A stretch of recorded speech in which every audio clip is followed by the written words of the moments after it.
Most people would have walked right past him that morning. Ace Frehley stepped into a Manhattan guitar shop wearing worn clothes, his hair a little messy, and absolutely no intention of drawing attention. But the moment he reached for the $850,000 1959 Gibson Les Paul on the wall, the shop owner sized him up instantly and assumed he was broke. What the owner didn't realize was that someone else had been sitting quietly in the back the entire time. Someone who'd seen every dismissive glance and every insult Ozzy Osbourne. And the next few minutes would turn a simple morning into one of the most unforgettable moments in rock history. Ace took a slow step toward the Les Paul, letting his fingers glide over the neck like he was greeting an old friend. Anyone who knew guitars could see the way he touched it. Careful, respectful, almost reverent. But to the shop owner, Richard Castellano, none of that mattered. All he saw was an older man in worn clothes who didn't look like someone with money. Richard finally looked up from behind the glass counter, gave Ace a quick scan, and immediately dismissed him with a sigh. "Sir, that guitar isn't for handling," he said, his tone dripping with impatience. "If you're looking for something more affordable, we've got cheaper models in the back." Ace blinked, caught off guard. He'd been judged 1,000 times before. Long hair, tired clothes, a quiet entrance, and each time it stung in a different way. Still, he kept his voice calm. "I was just admiring it. Haven't seen a 59 like this in years," he said, almost whispering to the guitar more than to the man. But Richard wasn't listening. He crossed his arms, smirked slightly, and doubled down. "Yes, well, it's very expensive, and we only deal with serious buyers for pieces like that. You might want to try another shop, something more in your budget." The message was clear. "You don't belong here. You can't afford this. You're wasting my time." Ace didn't snap back. He just took a breath and nodded, the hurt hidden beneath decades of experience. He turned toward the door, ready to leave quietly and avoid a scene. What he didn't know, what Richard didn't know, was that their little exchange hadn't been private at all. Someone in the back had heard every word and was already standing up. As Ace turned to leave, his shoulders slightly slumped. A quiet presence stirred in the back corner of the shop. Ozzy Osbourne, sitting unnoticed among a few vintage guitars, had been watching the entire scene unfold. Every dismissive glance, every condescending word from Richard Castellano had tightened Ozzy's jaw and narrowed his eyes. He knew that feeling all too well, the sting of being underestimated, of being judged by appearance rather than talent. Slowly, deliberately, he rose from his seat, his tall frame casting a shadow across the corner where Ace had been admiring the Les Paul. Nobody else in the shop realized what was happening. To them, it was just another day, another customer. But Ozzy's presence carried weight,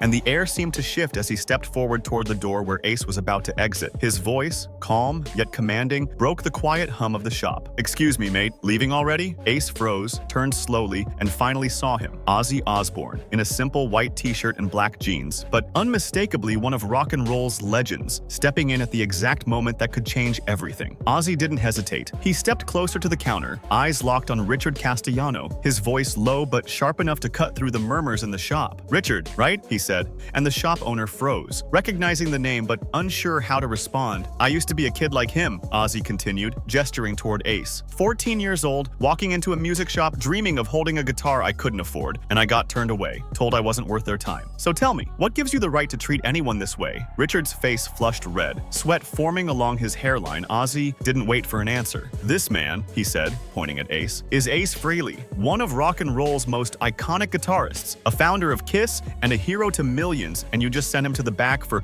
budget-friendly models because of the clothes he's wearing?" The words hung in the air, sharp and undeniable. Castellano stammered, trying to apologize, but Ozzy cut him off. "No, Richard, I don't want an apology. I want you to remember what music is really about. Passion, respect, and the people who make it come alive, not suits, not money. Respect." The shop fell silent, every word echoing, and Ace watched, a mix of relief and awe crossing his face. "Hey musicians, tired of spending hours searching for playlist curators only to find ghost accounts and dead ends? What if you could find their contacts in 60 seconds? Say hello to Playlist Owl. Just type any genre like Lo-fi. Instantly get playlists with curator emails, social handles, and stats, all from Spotify. Stop searching. Start pitching directly and watch your streams grow. Get lifetime access. Click the link in the description and transform your dead-end searches into real playlists. Playlist Owl, Spotify Curator Simplified. As Ozzy held the shop owner accountable in a way only a legend could. With the shop owner frozen in disbelief, Ozzy turned to Ace with a mischievous glint in his eye. "Shall we see if that guitar is as good as it looks?" he asked, nodding toward the gleaming 59 Gibson Les Paul. Ace hesitated for only a moment, then took the guitar in his hands, feeling its weight, its smooth neck, and the history embedded in every inch of wood. He strummed a few chords, and the shop filled with that unmistakable rich tone, crystal clear, alive, and resonant, the sound of decades of rock and roll mastery. Richard Castellano's jaw dropped as the notes rang out, realizing realizing just who he was dealing with. Ozzy, arms crossed, nodded approvingly and then dropped the bombshell. He would buy the guitar, full price, no discount, but only under one condition. From that day forward, every customer walking through the shop, whether in ripped jeans or a tailored suit, would be treated with respect. Castellano stammered, overwhelmed and grateful, and Ozzy's gaze returned to Ace with a knowing smile. Together, they weren't just buying a guitar, they were setting the stage for something far bigger, a lesson in generosity and a reminder that true music transcends wealth, appearances, and ego. Just when it seemed the story had reached its peak, Ozzy dropped another surprise. He leaned closer to Ace, his voice quiet but firm. "We're not keeping this guitar." Ace froze, disbelief written all over his face. "What do you mean?" he asked, glancing at the gleaming 59 Les Paul. Ozzy's mischievous smile returned. "We're going to find a young musician, someone playing on the street, chasing a dream, just like we did, and give it to them. Not as a display, not as a collector's piece. Real music, real heart. That guitar deserves to sing, not sit behind glass." Ace's jaw dropped, his mind racing. The shop owner's face drained of color as he realized the guitar wasn't just valuable in price, it was about to become priceless in impact. Ozzy clapped Ace on the shoulder and laughed softly, almost to himself. "Sometimes, mate, the greatest moments in music aren't the ones we record or perform, they're the ones we pass on, the ones that give someone else a chance to shine." In that instant, the morning that had started with mockery and judgment transformed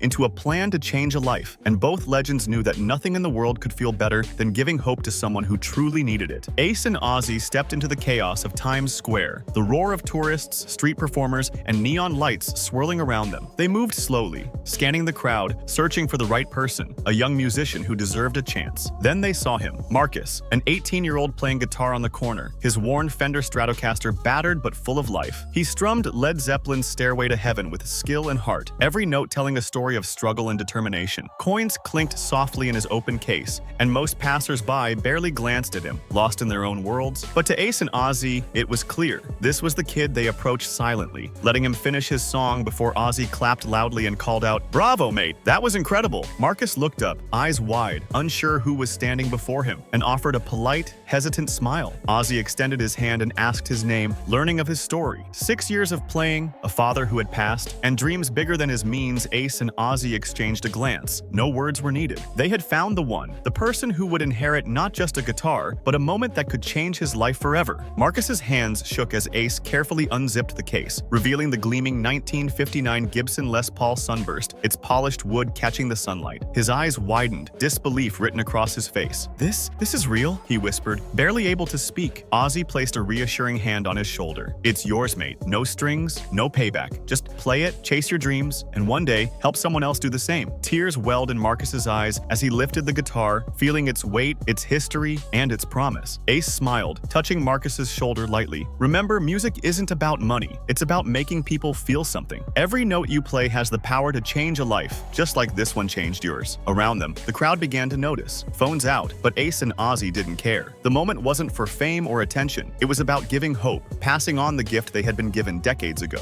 In that instant, the mockery, the judgment, and even the shop owner's condescension faded into nothingness. What mattered was the spark ignited in a young musician's heart, a spark that could light up the world. As Ace and Ozzy walked away from Times Square, leaving Marcus with the guitar and a dream reignited, there was a quiet satisfaction neither of them needed to announce. No cameras, no headlines, no applause. Just the knowledge that one small act of generosity could change a life. They didn't know what would become of Marcus, and they didn't need to. What mattered was the lesson. Respect and kindness transcend money, fame, and appearances. Ace had faced mockery and judgment his whole life, and Ozzy had turned that pain into action, showing that true rock and roll isn't measured in wealth or looks, but in heart, courage, and the courage to lift others up. In the end, the $850,000 guitar wasn't just an instrument. It was a bridge between generations, a symbol that even in a world full of doubt and dismissal, one act of belief and generosity could create ripples that last a lifetime. And as they disappeared into the city crowd, the story lingered quietly in the air. Respect everyone, for you never know whose dreams you might touch.